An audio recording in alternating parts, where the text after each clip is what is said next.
안녕하세요. 조조입니다. 오늘은 성교육에 대해서 나눠볼까 합니다. 여러분, 성교육의 성 하면 무슨 단어가 떠오르세요?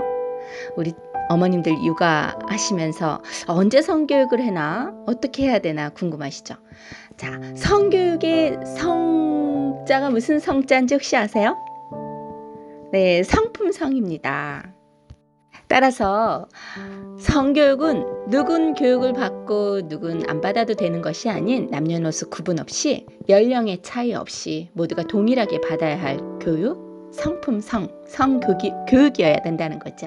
성품성의 한자는 사람인과 날생이 합쳐서 만들어졌는데요. 사람이 잉태되어 세상에 태어나서 빛을 보기 이전부터 성교육은 엄마가 아기를 잉태했을 때 성에 대한 생각, 고정관념, 사회적인 어떤 통념, 그런 여러 가지 생각들이 고스란히 뱃속에 있는 아이에게 영향을 미치기 때문에 성교육은 엄마 뱃속에서부터 시작되는 것이 좋지 않을까 생각합니다. 연구 결과가 있거나 논문을 읽고 한 것은 아니고 저의 생각입니다.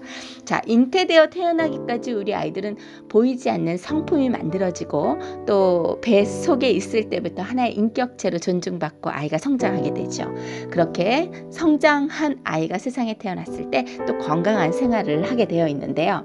그렇듯 가정에서 누가 되든 북득칠성과 같은 본이 되는 사람이 있어야 된다는 거예요. 옛날에는 어른들이 계셨기 때문에 어른들이 또 본이 되고 또 진짜 어른들이 많았잖아요. 요즘은 핵가족이 되면서 자녀와 눈 마주칠 시간조차 부족한 지금 이런 세상에 정말 본이 되는 진짜 어른을 찾아보기가 쉽지 않더라고요. 성교육은 아이들이 학교나 기관에서 받는 학사 일정에 맞춰 의무적으로 듣는 교육이 아닌 삶 속에서 묻어나야 한다는 것입니다.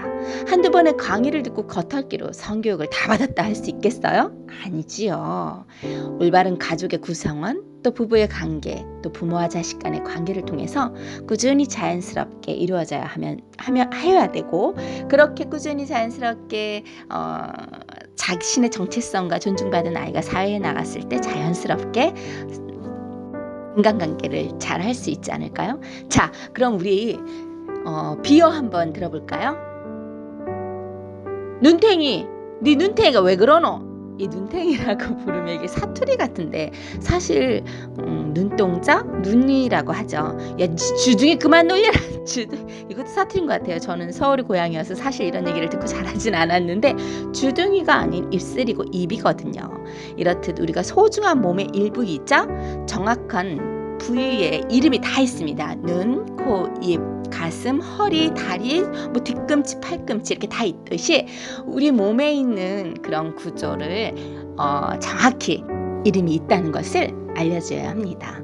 그냥 조심해야 해. 조심해야지 여자가. 소중한 곳이야. 잘 지켜야 해. 했다가 정말 잘 지키는 일이나 사건이 지키지 못하거나 사건이 생겼을 때 아이가 받는 상처는 정말 크거든요. 따라서 말을 너무 과하게 하는 것도 아이에게 좋지 않습니다.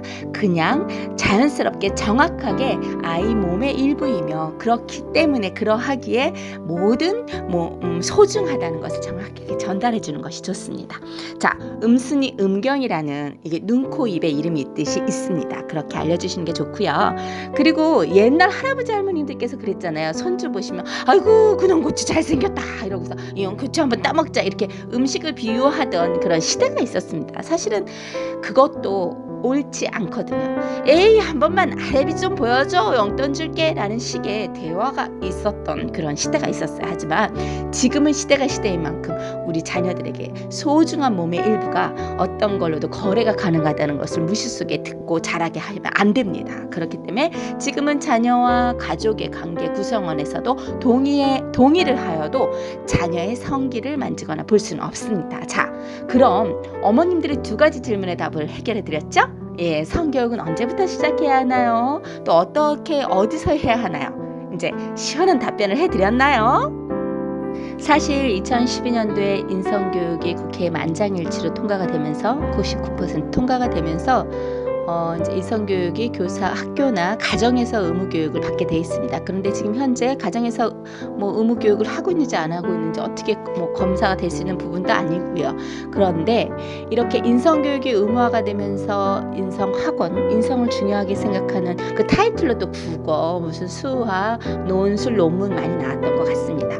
근데 이 성교육도 마찬가지입니다. 학교나 어떤 기관에 거액을 들여서 아이를 일회성, 이회성으로 이렇게 지도해서 될 문제는 아니라는 거죠. 그럼 뭐 돈 없는 사람은 성교육도 못하겠네요. 그렇죠? 그렇게 되는 것이 아니라 성교육은 가정에서 자연스럽게 양육자와 자녀가 눈을 마주보고 생활 속에서 정말 우리가 쉽게 말해서 아침, 점심, 저녁을 자연스럽게 밥을 먹듯이 이루어져야 되는 교육이라고 생각을 합니다.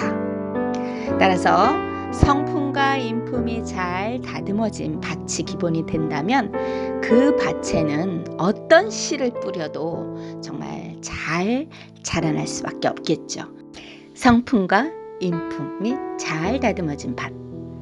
당신의 자녀의 밭은 돌밭인가요? 가시밭인가요? 네, 고루고루 다듬어진 황토밭이길 바라면서 다음 시간에는 고정관념에 대해서 나눠볼까 합니다.